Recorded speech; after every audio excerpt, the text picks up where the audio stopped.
Friends, আজকে আমি তোমাদের সাথে শেয়ার করব WBCS মেন্স 2022 যে প্রেসিসটা দিয়েছিল সেই প্রেসিসটা নিয়ে। তোমরা জানো যে WBCS মেন্স 2022 যে প্রেসিসটা দিয়েছিল সেই প্রেসিসটা একটু বেশ বড়। প্রেসিসটা যেমন আলোচনা করতে অর্থাৎ প্যাসেজ পড়তে বা তার মানে দিতে যেমন সময় লাগবে, ঠিক তেমন প্যাসেজটা সলিউশন করে তোমাদের বুঝিয়ে বলতেও কিন্তু একটু আমার সময় লাগবে। তো ভিডিওটা একটু বড় হবে, তোমরা কিন্তু অবশ্যই ভিডিওটি ধৈর্য দিয়ে দেখবে। So friends, welcome back to my channel competitive English school. শুরু করছি আজকের precis from WBCS mains 2022।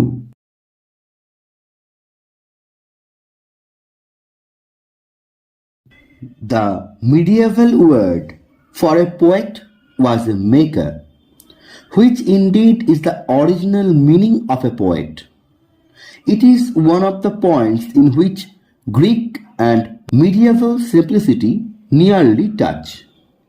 There was never a man who was more of a maker than Chaucer. He made a national language. He came very near to making a nation. At least, without him, it would probably never have been either so fine a language or so great a nation. Shakespeare and Milton were the greatest sons of their country, but Chaucer was the father of his country, rather in the style of George Washington. And apart from that, he made something that has altered all Europe more than the newspaper, the novel. He was a novelist when there were no novels. I mean by the novel the narrative that is not primarily an anecdote or an allegory, but is valued because of the almost accidental variety of actual human characters. But despite all this, what seems to be altogether missed is the greatness of Chaucer. Men emphasize the obvious things about him. They call him the father of English poetry, but only in the sense in which the same title has been given to an obscure Anglo-Saxon like Caedmon. They say that Chaucer marks the moment when our language began to be formed out of French and Saxon elements, but they see nothing elemental about the man who did so much to form it. They say that Chaucer borrowed from Boccaccio the notion of a framework stories, and they admit that he brightened it a little by giving more personality to the tellers of the Canterbury Tales. They admit that this 14th century man was acquainted with the nature of jokes. They concede a certain courtesy and urbanity, and then generally turn to digging up the old original dull stories which Chaucer made interesting. But never does his name actually sound as a thunderclap or a trumpet peal like the name of Dante or of Shakespeare. It may seem fanciful to say so, but the name of Chaucer has not yet completely achieved the sound of a serious thing. It is partly the popular sense that early English is a sort of Pidgin English. It is partly the pedantic prejudice that medieval civilization was not civilized. So friends, আমরা দেখে নিয়েছি প্যাসেজে কি বলছে, তোমরা দেখে নিয়েছো। So friends, তোমরা অবশ্যই নিজের প্র্যাকটিস করো। তারপর আমি তোমাদের সাথে পুরো অ্যান্সারটা শেয়ার করে তার টাইটেল এবং পুরো সলিউশন তোমাদের সাথে আমি শেয়ার করছি। ফ্রেন্ডস, আমরা এবার জেনে নেব প্যাসেজের মিনিংটা কি। Meaning of the passage. The medieval word for a poet was a maker, which indeed is the original meaning of a poet. একজন কবির জন্য মধ্যযুগীয় শব্দ হল সৃষ্টিকর্তা, যা প্রকৃতপক্ষে কবি শব্দের আসল শব্দার্থ। It is one of the points in which Greek and medieval simplicity nearly touch. এটা অনেকগুলি যুক্তির মধ্যে একটি যেখানে গ্রিক এবং মধ্যযুগীয় সরলতা একে প্রায়শই ছুঁয়ে ফেলে। There was never a man who was more of a maker than Chaucer. এরকম সৃষ্টিকর্তা হিসাবে চসারের উপরে আর কেউই ছিলেন না। He made a national language. He came very near to making a nation. তিনি জাতীয় ভাষা তৈরি করেছিলেন। তিনি একটি দেশ তৈরি করার কাছাকাছি চলে এসেছিলেন। At least without him, it would probably never have been either so fine a language or so great a nation. হয় এত সুন্দর একটি ভাষা নতুবা এত মহান একটি দেশ অন্ততপক্ষে তাকে ছাড়া কখনোই সম্ভব ছিল না। Shakespeare and Milton were the greatest sons of their country. সে দেশের দুই মহৎ পুত্র ছিলেন শেক্সপিয়ার এবং Milton. But Chaucer was the father of his country rather in the style of George Washington. কিন্তু চসার ছিলেন সেই দেশের পিতা জর্জ ওয়াশিংটনের রীতির থেকেও কিছুটা বেশি মানের। And apart from that, he made something that has altered all Europe more than the newspaper, the novel. এবং সেটা থেকে পৃথকভাবে তিনি এমন কিছু একটা করেছিলেন যা সমস্ত ইউরোপকে পাল্টে দিয়েছিল, যা খবরের কাগজের থেকেও বেশি কিছু ছিল, তা হলো উপন্যাস। He was a novelist when there were no novels.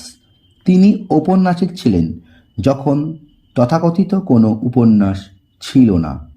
I mean by the novel the narrative that is not primarily an anecdote or an allegory, but is valued because of the almost accidental variety of actual human characters. উপন্যাস বলতে আমি বলতে চেয়েছি বর্ণনামূলক গল্প, যা প্রাথমিকভাবে কোনো আসল ব্যক্তিকে নিয়ে আকর্ষণীয় মজার গল্প বা রূপকধর্মী গল্প নয়, কিন্তু তবুও তা মূল্যবান এই কারণে যে সেগুলিতে বাস্তব মানুষ্য চরিত্রের প্রায় আকস্মিক বৈচিত্র্য প্রতিফলিত হয়েছে। But despite all this, what seems to be altogether missed is the greatness of Chaucer. কিন্তু সবকিছু সত্ত্বেও সম্পূর্ণরূপে আমরা যা হারিয়েছি বলে মনে হয় তা হলো চসারের মহত্ব।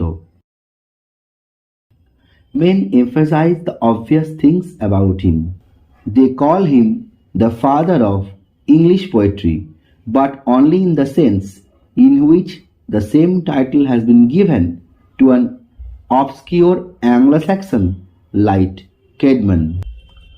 মানুষেরা তার সম্পর্কে প্রতীয়মান ব্যাপারগুলোতে গুরুত্ব আরোপ করে। তারা তাকে শুধুমাত্র এই জ্ঞানেই ইংরাজি কবিতার জনক বলে, যেভাবে দুর্বোধ্য অ্যাংলো-স্যাক্সন কবি ক্যাডম্যানকে একই সম্মান দেওয়া হয়েছে। They say that Chaucer marks the moment when our language began to be formed out of French and Saxon elements, but they see nothing elemental about the man who did so much to form it. তারা কথা বলে যে যখন আমাদের ভাষা French এবং Saxon উপাদান থেকে গঠিত হওয়া শুরু হয়েছে, চসার সেই মুহূর্তকেই নির্দেশ করে। কিন্তু যে এই ভাষা গঠন করার জন্য এত কিছু করল, তার গুরুত্বপূর্ণ বিষয়গুলো তাদের চোখেই পড়ল না। They say that Chaucer borrowed from Boccaccio the notion of a framework of stories, and they admit that he brightened it a little by giving more personality to the tellers of the Canterbury Tales. তারা বলে যে Chaucer বোকাশিওর থেকে বিভিন্ন গল্পের কাঠামোর ধারণা অনুকরণ করেছিল, এবং তারা এটাই স্বীকার করে যে সে এটার সামান্যই প্রজ্বলিত করেছিল ক্যান্টারবেরি টেলসের কথকদের উপর কিছু সামান্য ব্যক্তিত্ব আরোপ করে। They admit that this 14th century man was acquainted with the nature of a joke. They concede a certain courtesy and urbanity, and then generally turn to digging up the old original dull stories which Chaucer made interesting.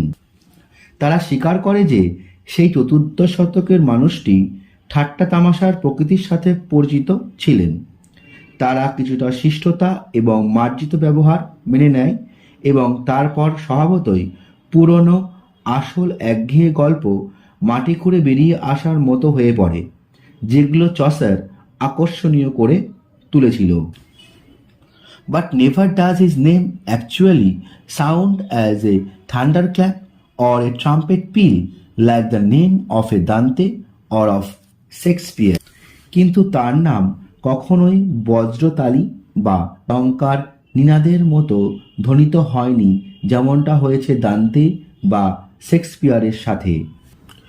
It may seem fanciful to say so, but the name of Chaucer has not yet completely achieved the sound of a serious thing. এরকম বলা মনে হতে পারে কল্পনাপ্রসূত, কিন্তু চসারের নাম কখনোই সম্পূর্ণরূপে গুরুতর জিনিসের মতো সফলতার সাথে ধ্বনিত হয়নি। It is partly the popular sense that early English is a sort of pilgrim English.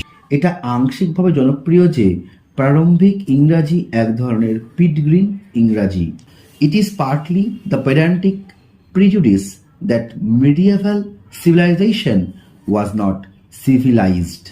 এটা আংশিকভাবে একটা গোড়া সংস্কার যে মধ্যযুগীয় সভ্যতা সভ্য ছিল না।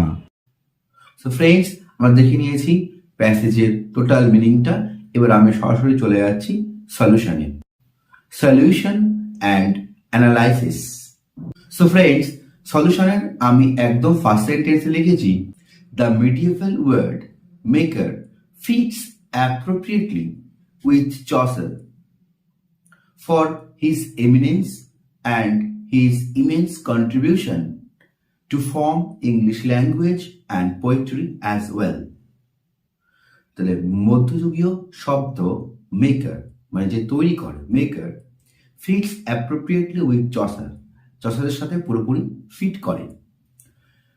ফর হিজ এমিনেন্স, তার গ্রেটনেস মহত্বের জন্য, অ্যান্ড তার his immense contribution to form English language and poetry as well, তার একটা বিশাল কন্ট্রিবিউশন কিসে না ইংলিশ ভাষা তৈরি করার ক্ষেত্রে বা ইংলিশ ভাষা স্যাক্সন এলিমেন্ট বা ফ্রেঞ্চ এলিমেন্ট থেকে তৈরি করার ক্ষেত্রে এবং ইংলিশ পোয়েট্রি জনক হিসাবে। তাই জন্য আমি লিখেছি for his immense contribution to form English language and poetry as well. কারণ তোমরা একটু খেয়াল করে দেখতে পাবে প্যাসেজের একদম প্রথম দিকে এটাই বলা আছে, he the medieval word maker fits with the poet, and he and Chaucer is the poet who not only made a national language, he also the maker of a nation. এরকমই বলা যে সে একটা নেশন তৈরি করেছিল, তার language, তার poetry রচনার মধ্যে দিয়ে, তার ল্যাঙ্গুয়েজকে ইউজ করার মধ্যে দিয়ে ইংলিশ ল্যাঙ্গুয়েজকে তিনি জন্ম দিয়েছিলেন। That's why he is called the father of English poetry. সেটাই আমি কিন্তু তুলে ধরলাম একদম ফার্স্ট সেন্টেন্সে। সেকেন্ড সেন্টেন্সে আমি লিখেছি, he was called the father of English poetry, but the modern and the medieval people failed to evaluate his greatness and his elementary task in English literature. তাহলে তাকে বলা হতো ইংরেজি কবিতার জনক, বা এখনো বলা হয় তাকে ইংরেজি কবিতার জনক। But modern and medieval people failed to evaluate his greatness. কিন্তু আজকের দিনের আমরা বা মধ্যযুগীয় যে মানুষরা ছিল তারা কিন্তু তাকে ইভ্যালুয়েট, তাকে মূল্যায়ন করতে পারেনি। And his elementary task in English literature, এবং তিনি যে যথাযথভাবে লিখেছিলেন এবং তার লেখা যে খুবই গুরুত্বপূর্ণ, এলিমেন্টারি খুবই গুরুত্বপূর্ণ ইন ইংলিশ লিটারেচার, ইংরেজি সাহিত্যের ক্ষেত্রে, সেটা কিন্তু আমরা অনেকেই এবং মধ্যযুগীয় মানুষেরা কিন্তু সেটা বুঝতে পারেনি। তাকে শুধু আমরা ইংরাজি কাব্য সাহিত্যের জনক হিসাবেই অভিহিত করেছি, কিন্তু তাকে আর কোনো সিরিয়াস কাজের সাথে আমরা যুক্ত করতে পারিনি। যেমন প্যাসেজে বলা আছে যে একটু সেকেন্ড যে স্ট্যান্সা আছে সেখানে আমরা খেয়াল করলে দেখতে পাবো যে দেশে আমরা তার মধ্যে কোনো সিরিয়াস ম্যাটার খুঁজে পাইনি। ইংরেজি সাহিত্যে শেক্সপিয়ার এবং দান্তেকে যেমন আমরা থান্ডার ক্ল্যাপ এবং ট্রাম্পেট পিল এরকম বড় বড় শব্দ ইউজ করে আমরা যেমন তাদেরকে ইংরেজি সাহিত্যের খুব বড় হিসেবে বা সিরিয়াস আর্টিস্ট হিসাবে আমরা ধরে নিই, কিন্তু আমরা চসারকে কিন্তু সেরকম বড় আর্টিস্ট হিসেবে ধরতে ব্যর্থ হয়েছি। আমরা বলেছি তিনি ইংরেজি সাহিত্যের জনক, কিন্তু তার সম্পর্কে কোনো কিছু সেভাবে আমরা স্বীকার করে নিই না। তাই সেকেন্ড সেন্টেন্স আমি লিখলাম, he was called the father of English poetry, but modern and medieval people failed to evaluate his greatness and his elementary tasks in English literature. Next sentence, through his poetry, he formed a nation far better than any other countries. তাহলে তিনি তার পোয়েট্রির মধ্যে দিয়ে এমন একটি nation বা দেশ তৈরি করেছেন যেটা অন্যান্য দেশের থেকেও অনেক বেশি ভালো। এই লাইনটা আমি লিখলাম এই কারণেই যে ফার্স্ট লাইন যাতে বলা আছে যে he made a nation, he was the father of English poetry and Shakespeare and Milton আর were the sons of this nation. যেই দেশের হি ওয়াজ দ্য ফাদার, ঠিক সেখানে Shakespeare Milton were his sons, like the sons of English literature. আবার বলছে যে he made a nation far better, কেন? কারণ rather the style of George Washington, প্যাসেজে বলা আছে জর্জ ওয়াশিংটন যেমনভাবে আমেরিকা তৈরি করেছিল, এখানে ধরে নিতে হবে সেটা, ঠিক তার থেকেও কিছু বেশি স্টাইলে কিন্তু আমার চসার তার ক্যান্টারবুরি টেলস বা অন্যান্য লেখার মধ্যে দিয়ে ইংলিশ সাহিত্যটাকে সাজিয়েছিলেন, যেভাবে দেশটাও সেই একইভাবে গড়ে উঠেছিল। তাই আমি এখানে লিখলাম, through his poetry he formed A nation far better than any other countries. But his greatness never echoed with other reputed personalities in English. কিন্তু তার মহত্ব বা তার যে গ্রেটনেস বা মহত্বতা কখনোই প্রতিধ্বনিত হতো না অন্যান্য রেপুটেড পার্সোনালিটির মতো ইংলিশে। যেমন দান্তে শেক্সপিয়ার নাম হতো, কিন্তু তার নামটা হতো না। সেকেন্ড স্ট্যান্সার প্রথম দিকে তোমরা ফলো করলে দেখতে পাবে যে ওখানে এরকম পরিষ্কার বলা রয়েছে, what we all together missed is the greatness of Chaucer. আমরা চসারের গ্রেটনেসটাকে মিস করি, কিন্তু তিনি গ্রেট ছিলেন। আবার কি বলা আছে, চসার যেই সময়টাকে মার্ক করে তখন স্যাক্সন এলিমেন্ট থেকে এবং ফ্রেঞ্চ থেকে ইংরেজি ফর্ম হচ্ছে, সেটা যেমন ঠিক তেমন, কিন্তু এটা বলা আছে যে চসার শুধু সেই সময়টাকে মার্ক করে যখন ফ্রেঞ্চ থেকে এবং স্যাক্সন এলিমেন্টস থেকে ইংলিশ ফর্ম হচ্ছে। তো ইংলিশ ফর্ম হওয়ার জন্য তখন মেইনলি রেসপন্সিবল কে না, Chaucer, through his different kind of tales in the Canterbury Tales. এটা কিন্তু এখানে রয়েছে। And another main thing is that there is also a framework of Boccaccio's writings from which he borrowed the technical things and he also added more personalities. এই কথাগুলো প্যাসেজে বলা আছে, অর্থাৎ তিনি নাকি বোকাশিও থেকে ধার নিয়েছেন তার স্টাইলটা, না সেটা নয়। তিনি বোকাশিও থেকে কখনো সেভাবে ধার করেননি, তিনি কিন্তু নিজের একটা তার গ্রেটনেস ছিল, তিনি নিজে সেগুলো তৈরি করেছেন। He added more personality tellers of the Canterbury Tales, he brightened it a little. অর্থাৎ রাইটার যে এই ক্রিটিসিজমটা লিখছে চসারকে নিয়ে, সে পরিষ্কার এটাই বলতে চাইছে যে চসারের গ্রেটনেস কখনো ছোট নয়। তিনি বোকাশিও থেকে স্টাইলটা ধার করেননি, তিনি বোকাশিও জানলেও it is his own style. He created it, he invented it. So he was called the father of English poetry, not in a little sense. He had a greatness, he is an eminent personality. এটা কিন্তু বোঝাতে চেয়েছে।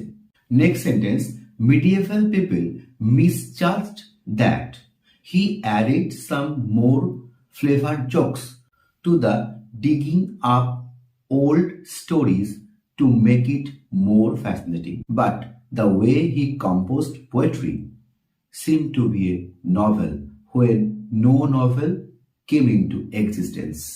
The medieval people misjudged that. He added some more flavored joke to the digging up old stories to make it more fascinating. তাহলে medieval people ভুল বুঝেছিল কি না, সে কিছু পুরনো স্টোরির সাথে বেশ কিছু ফ্লেভার জোকস মিশিয়ে দিয়ে সেটাকে আরো বেশি উৎসাহী বা আকর্ষণীয় করে তুলেছে। এটা ঠিক না, এটা রাইটার তার লেখার মধ্যে দিয়ে বলতে চেয়েছে যে এটা একদমই ঠিক নয়।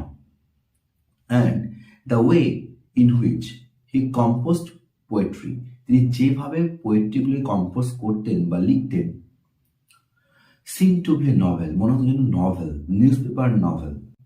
When no novel came into existence, যখন কোনো নভেলের কোনো এক্সিস্টেন্সই বা উপস্থিতি ছিল না। সেকেন্ড প্যারাতে কিন্তু এই কথাগুলোই বলা আছে যে মিডিয়াল পিপল ভুল বুঝেছিল যে তিনি জোকস মিশিয়ে একটু আকর্ষণীয় করে তুলতো পুরনো গল্পগুলোকে, কিন্তু ঠিক নয়। এবং একইভাবে তিনি যেভাবে কবিতা বা পোয়েট্রি কম্পোজ করতেন, লিখতেন, মনে হতো যেন একটা ন্যারেটিভ, একটা গল্পের মতো, যেগুলো যেন মনে হতো একটা নিউজ পেপার নভেল, যখন নভেলের কোনো এক্সিস্টেন্স, কোনো উপস্থিতি ছিল না। তাহলে এটা কিন্তু একদম ফার্স্ট স্ট্যান্জার শেষের দিকে কিন্তু এটাই বলা আছে যে it seems to be a novel and the writer wants to make a novel narrative, not an anecdote and or an allegory, allegorical নয় বা অ্যানেকডটও নয়। তো সেটাই কিন্তু আমি এই সেন্টেন্সের মধ্যে দিয়ে বললাম পুরোটাই। His storytelling method and drawing of characters are worth noting. তাহলে ফার্স্ট অ্যান্সার একদম লাস্টের দিকে বলা আছে তিনি অ্যাক্সিডেন্টাল ভ্যারাইটি নিয়ে ক্যারেক্টার্সগুলো তৈরি করতেন। তাহলে তার characterisation, drawing of characters and storytelling method, যেভাবে তিনি গল্পগুলো বলতেন। কারণ সেকেন্ড স্ট্যান্সার কিন্তু বলা আছে যে he add more personality the tellers of the Canterbury Tales, যেভাবে তিনি গল্পগুলো সাজাতেন বা বলতেন আর যেভাবে তিনি ক্যারেক্টারাইজেশন ড্র করতেন তার পোয়েট্রির মধ্যে দিয়ে, দে আর দ্য ওর্থ নোটিং, খুবই মূল্যবান এবং সেগুলো খুব worth noting. Last sentence, so we can hardly measure his contribution in constructing English language and a nation as well. তাহলে আমরা মেজার করতে পারবোই না, মানে হার্ডলি মেজার করতে পারবোই না তার কন্ট্রিবিউশন, তিনি যা দিয়ে গেছেন, তিনি যা রেখে গেছেন ইংলিশ পোয়েট্রির জন্য, ইংরেজি লিটারেচারের জন্য, সেটা মেজার করতে পারবো না। ইংরেজি ল্যাঙ্গুয়েজ লিটারেচারের জন্য and a nation as well, এবং সেই একই প্রসেসে, সেই একই ওয়েতে একটা দেশ গড়ে উঠেছে, তাই আমরা সেটা কখনোই মেজার করতে পারবো না। সো ফ্রেন্ডস, আমি তোমাদের পুরো অ্যান্সারটা দেখিয়ে দিলাম এবং কিভাবে তার সাথে সামঞ্জস্য, অর্থাৎ প্যাসেজের সঙ্গে সামঞ্জস্য রেখে আমাদের ছোট করে লিখতে হবে। প্যাসেজটা 3 ভাগের 1 ভাগ, তাও আমি তোমাদের দেখিয়ে দিলাম। প্যাসেজে কিন্তু মোট 387 ওয়ার্ডস আছে, তার 1/3 অর্থাৎ 130টার মধ্যে কিন্তু আমাদের প্যাসেজটা কমপ্লিট করতে হবে। তোমরা দেখে নাও, আমি কিন্তু 133 or 134 এরকম ওয়ার্ডসের মধ্যে প্যাসেজটা কমপ্লিট করেছি। আর একটা জিনিস তোমরা জানোই যে প্যাসেজ লিখলে তার কিন্তু তার টাইটেল মাস্ট, তো আমি টাইটেল দিয়েছি এর people under valued Chaucer the father of English poetry. People মানে কমন পিপল, তারা চসারকে ভ্যালু দিতে পারেনি, তার অ্যাচিভমেন্ট, তার গ্রেটনেস, তার এমিনেন্সকে, তাই আন্ডার ভ্যালুড চসার যে ছিল কি না ফাদার অফ ইংলিশ পোয়েট্রি। বা তোমরা এমন লিখতে পারো people failed to realise the greatness of Chaucer, the father of English poetry. People অর্থাৎ কমন পিপল বুঝতে ব্যর্থ হয়েছে যে চসারের মহত্ব কি, যে হচ্ছে ইংরেজি কবিতার জনক। সো ফ্রেন্ডস, তোমরা আমার লেখার সাথে তোমাদের লেখার কিছুটা মিল থাকলেই তোমরা কিন্তু বুঝতে পারবে প্যাসেজটা ঠিক আছে। আর ফ্রেন্ডস, আমি ডেসক্রিপশন বক্সে একটা ফেসবুক পেজের লিঙ্ক দেব, এই একই চ্যানেলের নামে ফেসবুক পেজ, যেখানে আমি ভিডিওটা কিছুটা পোস্ট করি। তো সেখানে তোমরা কিন্তু আমাকে কমেন্ট সেকশনে বা আমাকে ইনবক্সে, ওই পেজের ইনবক্সে আমাকে তোমাদের অ্যান্সার শেয়ার করতে পারো। সেখানে আমি তোমাদের বলে দেবো কার উত্তর কতটা ঠিক হয়েছে বা ভুল হয়েছে। তোমরা নিজেরা যখন প্র্যাকটিস করবে, তোমরা যদি ইচ্ছা করো আমাকে ফটো তুলে আমাকে ইনবক্স করতে পারো, আমি তোমাদের বলে দেবো কতটা অ্যান্সার ঠিক হচ্ছে বা ভুল হচ্ছে। সেটা ডেসক্রিপশন বক্সে তোমরা ফেসবুক পেজের লিঙ্কটা পেয়ে যাবে এবং তোমরা ওখানে কিন্তু তোমাদের অ্যান্সারটা শেয়ার করতে পারো। সো ফ্রেন্ডস, যারা এখনো পর্যন্ত আমার চ্যানেলটি সাবস্ক্রাইব করোনি, সাবস্ক্রাইব বাটনে গিয়ে সাবস্ক্রাইবে ক্লিক করো এবং পাশে থাকা বেল আইকনটা ক্লিক করে দাও to get further notification from my channel. And don't forget to share the video with your friends who are preparing for the WBCS and other government exams. So friends, thank you. Thanks for watching. See you in the next video again.